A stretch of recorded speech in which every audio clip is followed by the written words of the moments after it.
Local condo residents asking the city to do more to address homelessness. Good evening and thank you for joining us. A group of condo residents living on McVicker Creek organized a walking tour of the encampments near their building today and invited City Council to join in. The condo owners want to see the city go further to address homelessness and the impacts of encampments on the creek and their neighborhood. Lee Noonan has the story and she joins us now in studio. Lee? Thank you, Riley. A couple of city councilors did accept the invitation to join the tour. However, the residents of the encampments themselves declined to engage with the group. Scavengers and birds and people, and actually people go through the garbage and it's spread. Susan Lester is one of a small group of residents from Brookside Manor who organized a tour of the encampments near their building, which sits right along McVicker Creek. Condo Board Chair Russ Wakowicz says they want to see more action from the city on issues like cleaning up litter near encampments. Something's got to be done, and we're hoping that the councillors can maybe start to move to make some more guidelines in terms of not just distancing guidelines. City councillors Michael Zassino and Dominic Pasqualino accepted the invitation to tour the encampments and speak with the people living there. However, Elevate NWMO Executive Director Holly Gauvin says when they informed encampment residents about the walkabout, there was not much interest in speaking with the tour group or the media. Generally speaking, they feel just as uncomfortable as anybody else. They don't want to be here any more than anybody wants them to be here. So instead, we have signs that represent some of the things that people have told us over the last few years that we've been doing this work. The tour didn't pass by the signs, instead focusing on the area north of Algoma. That section of the creek falls in Zassino's ward. He says he's in the area often and feels the frustration of his constituents. He wants to see cleanup efforts in the area increased sooner rather than later. He also says the factors that leave people without shelter in the first place are difficult for the city to address. Some of it is mental health, some of it's addiction, some of it's just down on your luck. So there's lots of different variables that are contributing to this. So it's not an easy answer to generate, to give you one in all fairness. So I feel frustration from both sides of this. The city recently passed voluntary guidelines for where they would permit encampments rather than choosing the much more costly option of designating specific encampment sites where supports would be provided. But Wakowicz hopes the city would still consider that option. Meanwhile, Gauvin hopes to see more housing created, particularly for those who are falling between the cracks of the current system. We are united with the people who have organized this insofar as we agree nobody should be out here. Don't want to see people out here. We need to stop the bickering and we need to get on with what do we do to make it so that people can be housed and supported. Lee Noonan, TBT News.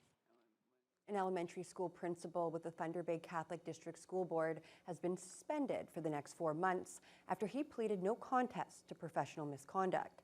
The disciplinary hearing was held today by the Ontario College of Teachers. Ryan Gatto is accused of inappropriate comments and unwanted touching directed at a female co-worker at Holy Family School. Gatto has worked for the Catholic Board for over 20 years. The notice of hearing was first filed in January after several women reported workplace misconduct by Gatto while he was a principal at Holy Family between 2019 and 2022. In addition to the 4-month suspension, Gatto will also receive an oral reprimand and be required to take courses on appropriate professional relationships and boundary violations. The full details can be found on tbnewswatch.com. Progress is being made on a major build in Admatung First Nation that will serve as a temporary replacement for a school that burned down earlier this year in the community. Despite a few hiccups, the leaders in Fort Hope are happy with the progress being made. Justin Hardy was in the community and has the story. Our kids have a right to be in school. The temporary school building at Admatung First Nation is starting to move ahead. It will serve as an interim replacement for the John C. Yesno Education Center, which was destroyed in a massive fire back on January 25th. The blaze left around 300 students without a school, setting off an urgent race to have something built in time for the coming school year. The temporary facility is being prepped for construction, though Chief Solomon at Lucan says there was a minor delay when large granite deposits were discovered on the site. We were extremely happy that it was going pretty good there when we first started out, but in the past few I guess, a month especially, that there's been a bit of hiccups because of the outcrops of the rocks that we didn't anticipate being there. So that's going to slow us down a bit, but we're still not too far behind. But we don't want the gap to be any more wider than what it is now. The rock will need to be removed before water and sewer lines can be put in. Until the temporary facility is completed, the community will continue to rely on portable classrooms. Danielle Yellowhead, director of Edmontung's Education Authority, says they've compensated for the lack of space by taking students outside as often as they can. After the fire, there was we had no facilities available except a couple of portables. From March to June, we did a lot of land-based. Our staff did some training for the students on how to teach them on the land. So there's a lot of land-based activities where they went out to different camps around the community and on the lake. We have a bunch of activities going on, like we were just talking about that we have some activities like with the workers that we have here, and they're doing like baseball and stuff like that. Plus we have a music guy here and doing some, like teaching them how to play guitar and all the instruments that they have. Following the destruction of the original school, the federal government committed $3 million to help the community. There is currently no definite timeline on when the temporary school will be completed. Justin Hardy, TBT News. It was day 7 of the inquest in Thunder Bay looking into the 2017 death of Ruth Ann Keequish in Kingfisher Lake First Nation. Today's session featured 3 medical professionals who had contact with the 31-year-old woman leading up to her death. Keequish passed away from health complications related to her diabetes and a lack of insulin, despite visiting the nursing station on the remote reserve multiple times. Nurse Rose Davey saw Keequish the day before she died. Dr. Evangeline Masconis was a telephone consultant on 2 occasions, while Dr. Unsin Butt interpreted her lab results and communicated prepared directions to the nursing staff station. The lawyers for the inquest saw today's line of questioning explores how diabetes is treated and managed, the lack of consistency in electric medical records, and a look into how medical professionals are trained to deal with these kinds of issues in remote communities. The inquest is expected to last until the 16th of August. A 43-year-old man from Thunder Bay faces multiple charges of assault, including assaulting a police officer who was not hurt in an incident that took place in the 100 block of Amelia Street West on August 6th, just after 9 p.m. Thunder Bay police arrived after being informed of an assault against a male victim, where the accused struck the victim in the head with a piece of wood. The man arrested and charged appeared in court today and has been remanded into custody with a future court date. The province's Special Investigations Unit has cleared the Fort Frances OPP and its officers of any wrongdoing after a teenager in custody suffered a fractured hand. The incident occurred in April of this year after the 17-year-old male turned himself in on bench warrants. Video footage of his jail cell shows the youth punched the jail cell door, causing the injury. As a result, the SIU has terminated its investigation into the incident. Eco Superior's Litter Trap program has been keeping small debris from entering Lake Superior. 16 traps were placed in storm drains around the city in early June to catch all kinds of small waste, and one type of litter makes up for more than half of the waste caught. So the majority of what we're finding is cigarette butts. So far we've gone through over 500 items of litter, and 60% of that has been cigarette butts. The rest of it is a mixture of like food wrappers and snack wrappers, lids from beverage containers, and then some fragments of plastic that maybe broke off other items and, are small enough that they go down the drain. Cigarette butts not only contain plastic, which itself is not good for the environment. They also contain many different hazardous chemicals that leach into the water.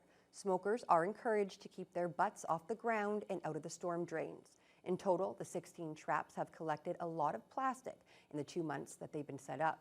Bucci says this shows just how effective they are. They're super effective. So far, like I mentioned, we have diverted over 500 items of plastic. That might not seem like a ton, but this is only in 16 storm drains around the city, and we're really hoping that this type of project can help raise awareness about what goes down our storm drains that ends up in our local waterways, and hopefully in the future we'll be able to expand to more storm drains in the city. A recreational vehicle was demolished in the Chappaqua area late yesterday afternoon. The incident shut down one lane of the Trans-Canada Highway for a few hours. It happened just before 5 p.m. along Highway 1117 near the Finnmark Road intersection. Ontario Provincial Police said fortunately no one was injured in the mishap. According to OPP, it was a single vehicle collision involving a pickup truck that was towing an RV, but no other details were released. The truck appeared to have ended up with a smashed windshield. The mess was cleaned up and the highway fully reopened at around 8:30 last night. The annual Canadian Lakehead exhibition is back in the city. This year's family fair features loads of new and classic attractions like rides, games, food, and live entertainment. Joel Mendelson joins us live from the CLE grounds. Joel? Thanks, Riley. This year, the exhibition has made some big additions in the food department with 5 new vendors in the concession area. And more importantly, visitors can now pay for their food using debit and credit cards. The Canadian Lakehead exhibition has been running on this spot since 1890, and this 134th edition once again has activities for visitors of all age groups. There are rides for both kids and grown-ups, as well as tons of carnival games to win prizes. Along with the rides, food is one of the main attractions, so this year they've added some variety with Indian spice, ice creamery, Bo Daddies, milk teas, and a Jamaican booth.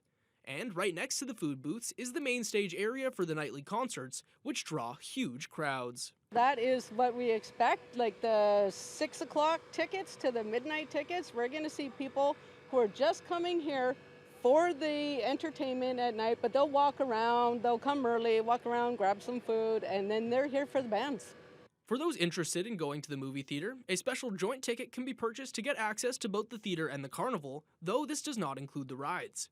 It's important to note that weather is a factor in attending the CLE. Marketing Vice President Judy Anderson explains the benefit of having advance tickets. And we sold a lot of advance tickets, so we're expecting a lot of people. And with your advance sales, you can come any day.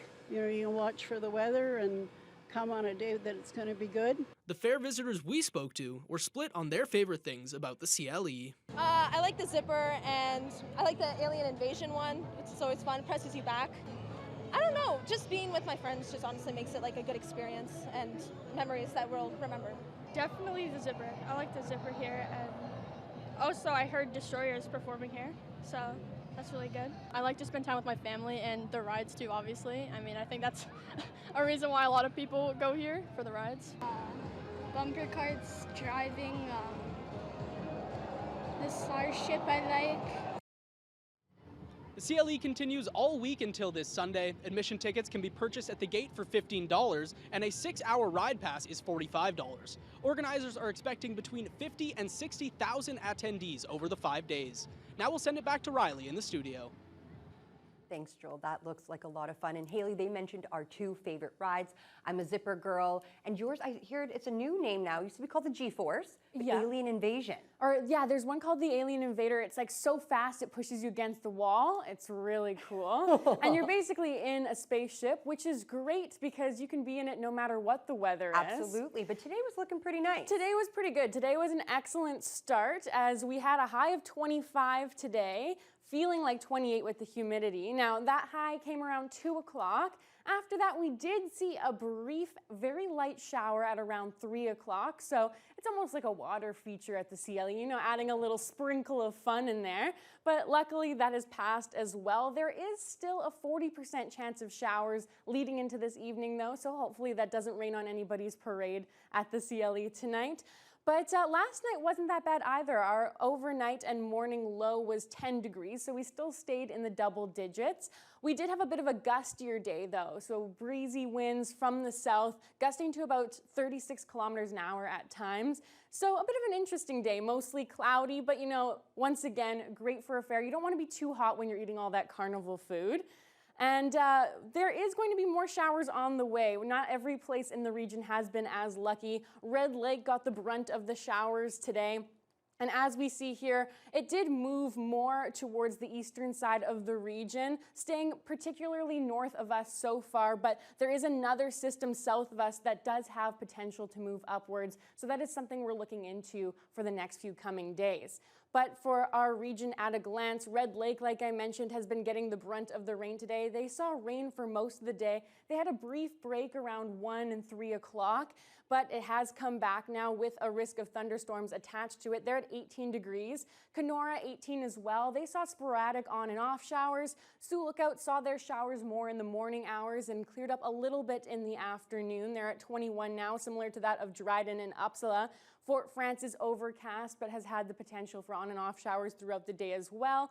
Atikokan 19, but then 17 in Armstrong right now. Significantly cooler as they are also seeing showers at this hour, and it's knocking on Greenstone's door. They're overcast right now, but they are likely to see showers soon as well. Some warmer areas though, Nipigon 22, Marathon 20. They've spent most of the day mostly cloudy, avoiding showers, but still a lot of cloud coverage. However, Sault Ste. Marie has cleared up at this hour. They're at 25 right now. So one of the nicer areas of the region. For tonight, our predictions into the future as far as rain goes is a transitional intensity. So we see 40% chance of showers this evening, then shortly after midnight around 2 a.m., that's when things increase to an 80% chance of showers. So luckily, most fair rides are closed by that time. And we're looking at a low of 16, so staying quite warm for the evening hours.